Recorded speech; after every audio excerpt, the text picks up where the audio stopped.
Movie की शुरुआत में हमें एक हेलीकॉप्टर को दिखाया जाता है जो कोस्टा के कोहरे भरे जंगलों के ऊपर से उड़ता हुआ जा रहा होता है एक पहाड़ी की चोटी में। जब वो हेलीकॉप्टर वहां पर लैंड होता है तो उसके अंदर से एक आदमी बाहर निकलता है जिसका नाम डॉक्टर माइकल मॉर्बियस होता है, जो उस जगह में वैम्पायर बैट्स को पकड़ने के लिए आया है। ये बैट सिर्फ इसी जगह में पाए जाते हैं जो अपने साइज से दुगने होते हैं, तो उन्हें पकड़ने के लिए ये वहाँ पर जाल बिछाते हैं और मॉर्बियस का खून सूंघकर वो सारे वैम्पायर बैट्स उस गुफा से बाहर आ जाते हैं। और यहाँ से सीन शिफ्ट होता है। हमें 25 साल पहले ग्रीस शहर में मॉर्बियस को दिखाया जाता है जो एक खास हॉस्पिटल में होता है और वहीं पर एक और बच्चे को लाया जाता है जिसका नाम माइलो होता है। जब ये दोनों वहाँ पर बात कर रहे होते हैं तो वहाँ पर माइलो की मशीन खराब होने के कारण माइलो बेहोश हो जाता है, तो उसे बचाने के लिए मॉर्बियस उस मशीन को ठीक कर देता है एक स्प्रिंग की मदद से। इसलिए वहाँ के केयर टेकर मॉर्बियस को न्यूयॉर्क के एक स्कूल में भेज देते हैं वहाँ पर पढ़ने के लिए। और 25 साल बाद प्रेजेंट में हमें मॉर्बियस को दिखाया जाता है जो अब डॉक्टर बन जाते हैं। तो उसके पास एक लेडी डॉक्टर आती है जिसका नाम बैनक्राफ्ट होता है, जो मॉर्बियस से कुछ बात करने के लिए उसे एक लैब में ले जाती है। तो बैनक्राफ्ट उससे पूछती है कि तुम यहाँ पर इंसान और बैट्स का डीएनए एक साथ मिलाने का प्रयोग कर रहे हो, पर मॉर्बियस उसे मना कर देता है। और वहीं पर एक कांच के टैंक के अंदर बैनक्राफ्ट उन वैम्पायर बैट्स को देख लेती है, जिसके बाद मॉर्बियस उसे सब कुछ बता देता है। तो वहाँ पर मॉर्बियस एक बैट के शरीर से सलाइवा निकालकर उसे एक चूहे के शरीर में डालता है उसे टेस्ट करने के लिए, पर वो चूहा वहाँ पर मर जाता है। तो मॉर्बियस वहाँ से चला जाता है अपने काम पर और कुछ समय बाद बैनक्राफ्ट उसके पास आकर उसे बता देती है कि वो चूहा जिंदा है। तो वहाँ से मॉर्बियस अपने बचपन के दोस्त माइलो के घर में जाता है उससे मिलने के लिए, और यहाँ से ये दोनों बाहर चले जाते हैं जहाँ पर मॉर्बियस माइलो से बहुत सारे पैसे मांगता है उस एक्सपेरिमेंट को पूरा करने के लिए, और उसे बताता है कि हमारे पास ये आखिरी मौका है हम दोनों को ठीक करने के लिए। तो माइलो उसे पैसे दे देता है और उस एक्सपेरिमेंट को पूरा करने के लिए ये एक शिप के अंदर बनी लैब में जाते हैं जहाँ पर बैनक्राफ्ट उस सलाइवा को मॉर्बियस के शरीर में इंजेक्ट कर देती है उसे टेस्ट करने के लिए, जिसका असर कुछ समय बाद शुरू होने लगता है। इसलिए बैनक्राफ्ट मॉर्बियस को बांध देती है। जब वो वहाँ पर काम कर रही होती है तो वहाँ पर एक आदमी आता है अपनी गन के साथ। जब ये दोनों मॉर्बियस को देखने के लिए जाते हैं उस लैब के अंदर, तो वहाँ पर मॉर्बियस उस आदमी पर हमला करके उसका खून पी लेता है, जिसके बाद वहाँ पर और भी लोग आ जाते हैं अपनी गन्स के साथ जो मॉर्बियस पर गोलियां चलाते हैं, पर एक भी गोली मॉर्बियस को नहीं लगती क्योंकि अब वो एक वैम्पायर बन चुका होता है जो वहाँ पर शिप के अंदर सब लोगों को मारकर उनका खून पी लेता है। इसलिए उन सब की मौत हो जाती है और अगली सुबह उस लैब के अंदर बैनक्राफ्ट बेहोश पड़ी होती है। तो मॉर्बियस वहाँ पर पुलिस को फ़ोन करके वहाँ से भाग जाता है।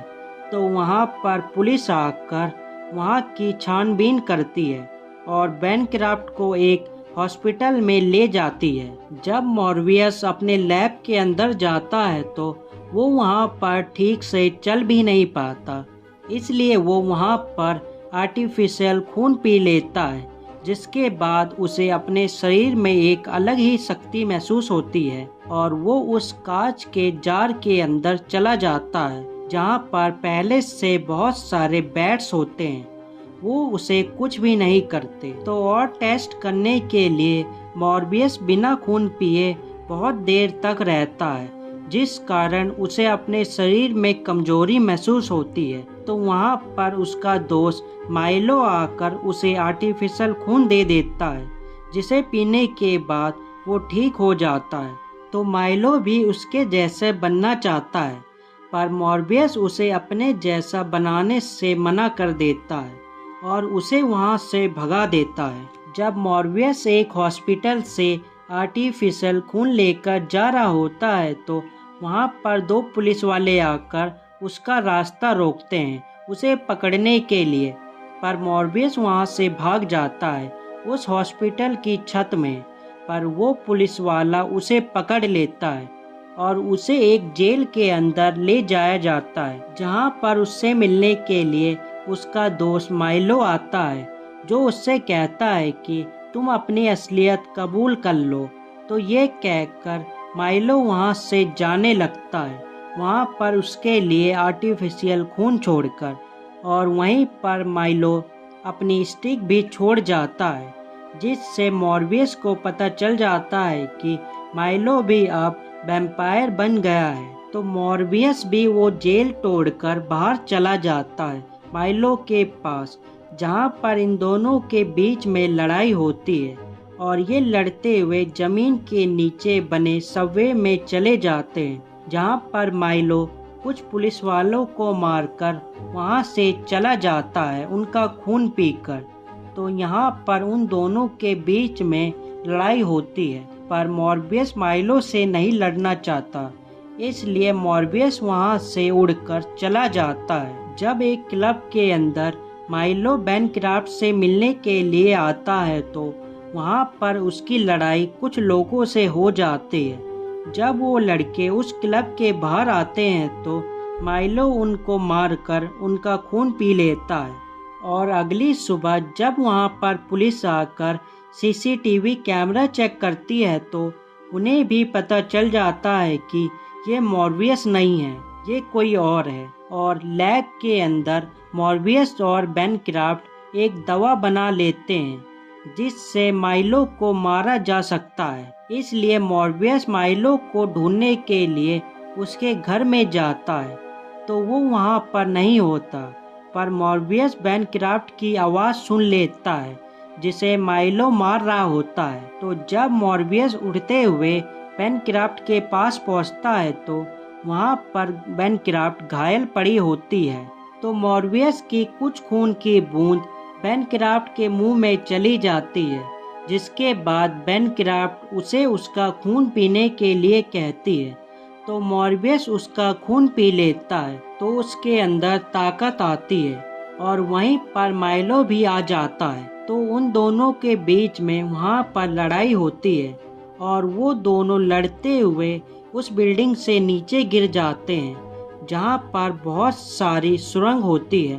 पर माइलो मॉर्बियस से ज़्यादा ताकतवर होता है, इसलिए मॉर्बियस उसकी मदद करने के लिए वहाँ पर उन सुरंगों के अंदर से बहुत सारे बैट्स को बुलाता है। तो वो बैट्स आकर मॉर्बियस के आसपास गोल गोल घूमने लगते हैं और उसके एक इशारे में वो सारे बैट्स माइलो के ऊपर हमला कर देते हैं और मॉर्बियस जाकर माइलो को वो इंजेक्शन लगा देता है, जिससे माइलो की वहीं पर मौत हो जाती है और मॉर्बियस भी उन बैट्स के साथ उड़ते हुए वहां से निकल जाता है। और दूसरी तरफ हमें बैनक्राफ्ट को दिखाया जाता है जो वहां पर जिंदा हो जाती है और ये मूवी यहीं पर ख़त्म हो जाती है। पर इस मूवी के आखिरी सीन में हमें स्पाइडरमैन होमकमिंग मूवी के विलन को दिखाया जाता है, जो वहां पर मॉर्बियस को मिलने के लिए बुलाता है और ये मूवी यहीं पर ख़त्म हो जाती है। और हम मिलते हैं एक नई मूवी के साथ अगली बार एक बेहतर एक्सप्लेनेशन के साथ। Good bye.